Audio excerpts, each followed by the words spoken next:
So here with Michael Di Venuto. Mate, you've had an amazing career. Over 700 professional games. You might not remember all of those.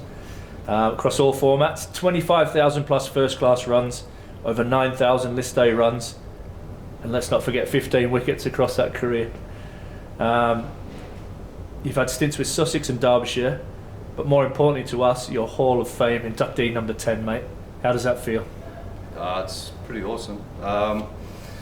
It's nice to be back in this part of the world.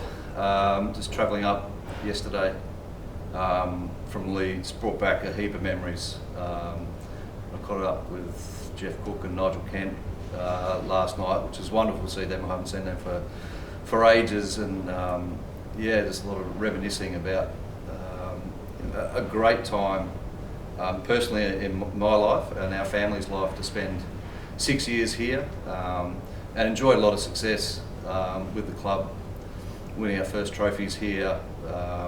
It's pretty special. Just terrific memories. Brings a smile back on my face to come here, and a lot of great memories. Yeah, brilliant. So you mentioned bringing up a young family, and a great place to do that in the northeast. Oh, 100%. Both my kids started their early school here, had beautiful English accents for a while, which was a bit nerve-wracking at times, but they have disappeared now. It's just a wonderful time in our lives to have, as I said, 6 years here, back and forth from home, obviously, but great success on the field, winning trophies, great memories, and I guess that's what you remember when you look back at your own playing career. It's not so much the individual stuff, it's the championships, it's the one-day titles, it's those sort of things that you win that, and the people that you played with during those times that bring back the good memories. So you mentioned the team part, we'll come to that in a moment, but personal success, I think your first 4 years you scored over 1,000 runs, and you're a huge mainstay of what became a little bit of a dynasty there in Durham cricket.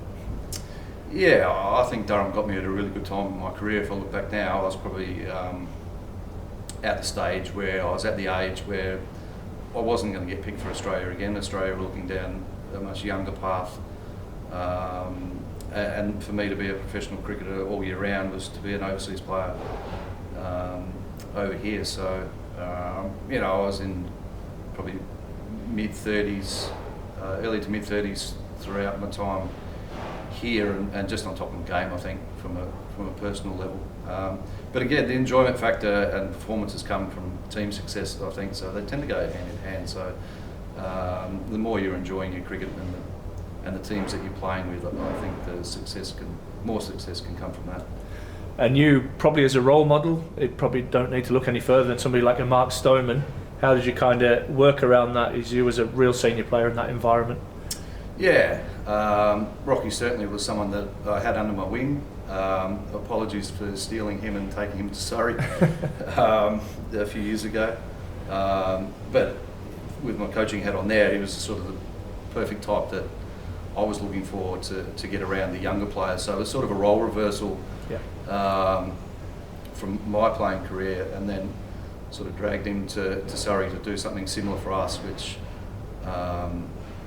he had a couple of terrific years, which earned some England caps through that time, but also really good in helping the younger players develop, which we're seeing those younger players now on the international stage, performing, really well. Hopefully not too well when we play against them, but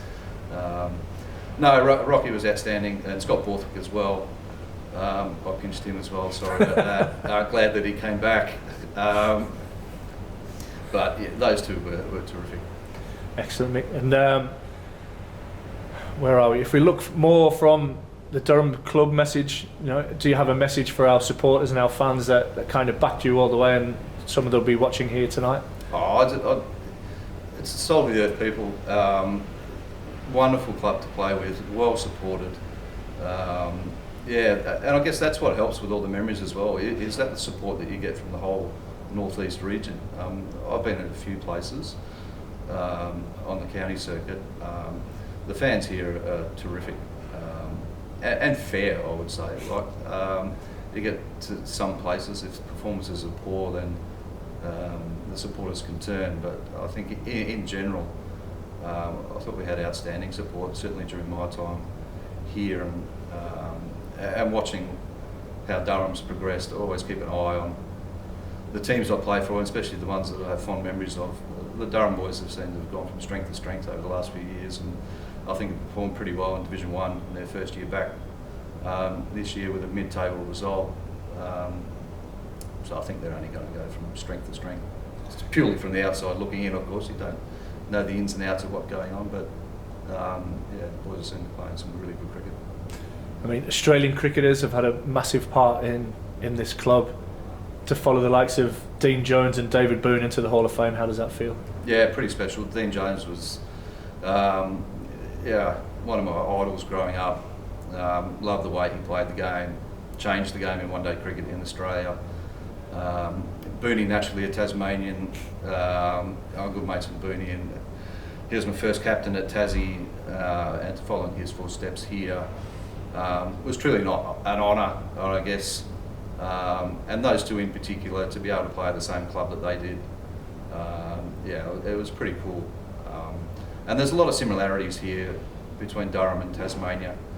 And I know when I came here, initially Tassie had just won our first trophy, first Sheffield Shield. We've been in the competition for 30 years, won our first Shield. Durham was a similar time frame. So when you're the new kids on the block, the easy beats to start with, there's lots of ups and downs through those times. The Tassie story is no different.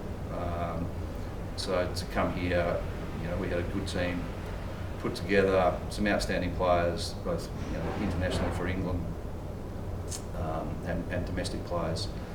That team was, yeah, we played some terrific cricket here, and to win the first trophies for Durham here it's pretty cool to be a part of history here. Brilliant, Michael. On behalf of everyone connected with Durham Cricket, I'd like to thank you and your family and congratulate you on being inductee number 10 into Durham's Hall of Fame. Thank you, huge honour, unbelievable. Thank you very much.